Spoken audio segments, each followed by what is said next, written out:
आज हम पढ़ेंगे उपसर्ग और प्रत्यय, क्लास 7th का उपसर्ग। हिंदी में प्रचलित अधिकतर उपसर्ग संस्कृत में आए हैं। इसके अतिरिक्त कुछ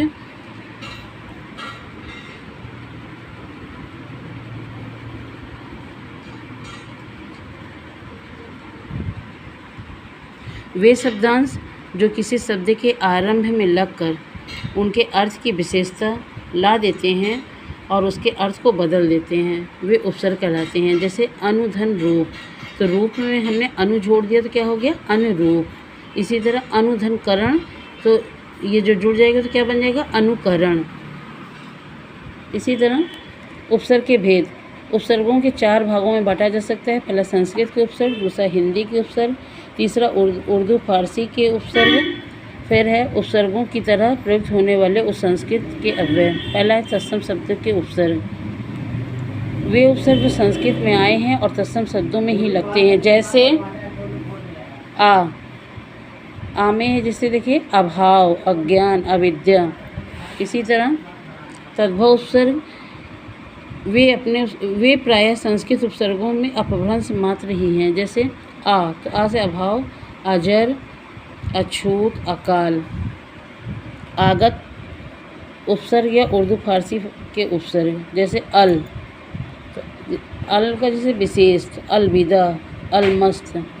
कम का थोड़ा, कम वक्त, कमजोर, कमसिन। फिर है उपसर्ग की तरह प्रयुक्त होने वाले संस्कृत अव्यय, जैसे अधा, तो ये हो जाएगा अध, अधोपतन, अधोगति। इसी तरह है चिर, चिर माने बहुत, चिर परिचित, चिरायु, चिरकाल, चिरंजीवी।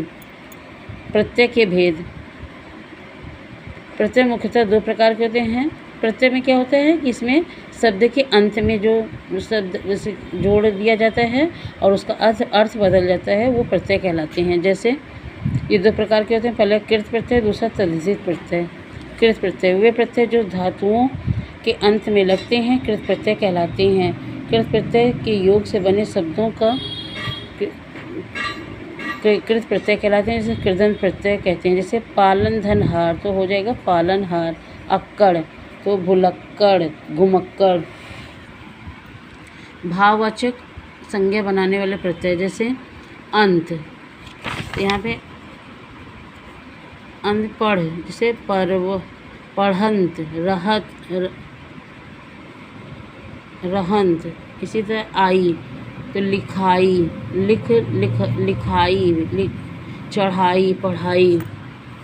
फिर है करणवाचक संज्ञा से, जैसे तो आ से बन गया सूलह, ठेलह। फिर है भाववाचक संज्ञा वाले शब्द से संस्कृत कृत प्रत्यय, पहले अन, तो गमन, सहन, पठन, भ्रमण। फिर है कर्तृवाच, जैसे अक, तो पावक, लेखक। विशेषण बनाने वाले कृत प्रत्यय, जैसे अनीय, तो स्मरणीय, कथनीय। आलू, कृपालु, दयालु।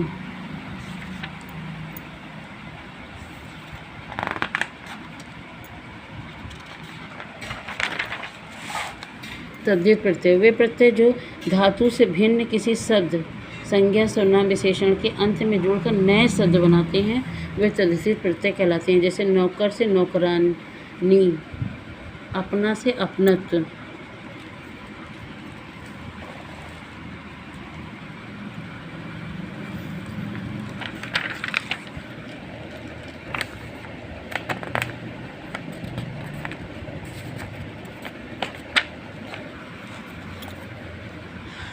फिर इसी तरह है भाववाचक में, जैसे आई, तो भलाई, बुराई, पंडिताई।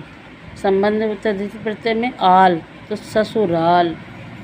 लघुत्ववाचक शब्द बनाने वाले में, जैसे इया से खटिया, लुटिया। इसी तरह विशेषण बनाने वाले तद्धित प्रत्यय से, जैसे आ से भूखा, प्यासा, ई से क्रोधी, दुखी। स्थानवाचक तद्धित प्रत्यय से इया, तो मुंबईया, कोलकातिया। ई से बिहारी, बंगाली। संस्कृत के प्रमुख तद्धित प्रत्यय जो हिंदी में प्रयोग होते हैं, जैसे इमः तो महिमा, गरिमा। कर्तृवाची संज्ञा बनाने वाले तद्धित प्रत्यय जैसे ई से भगीरथी, शास्त्री। और पुल्लिंग से स्त्रीलिंग बनाने वाले शब्द में जैसे आ से सुतः, बालः। विशेषण बनाने शब्दों में इक तो सेना, तो सैनिक, दैनिक। क्रिया विशेषण बनाने वाले तद्धित प्रत्यय जैसे ता तो स्वतः, साधारणतः। तया से सामान्य, सामान्यतः, विशेषतः। अरबी फारसी के प्रमुख तद्धित शब्द जैसे आना तो रोजाना, सालाना। गार, मददगार, खिदमतगार। प्रत्यय और उपसर्गों के संबंध ध्यान रखने की कुछ बातें, जैसे मूल शब्द है मान और उपसर्ग है अभि, तो ये हो जाएगा। और प्रत्यय है ई तो अभिमानी। कई बार दो प्रत्ययों को एक साथ प्रयोग भी किया जाता है, जैसे मूल शब्द भारत और प्रत्यय है ई और प्रत्यय त तो भारतीयतः।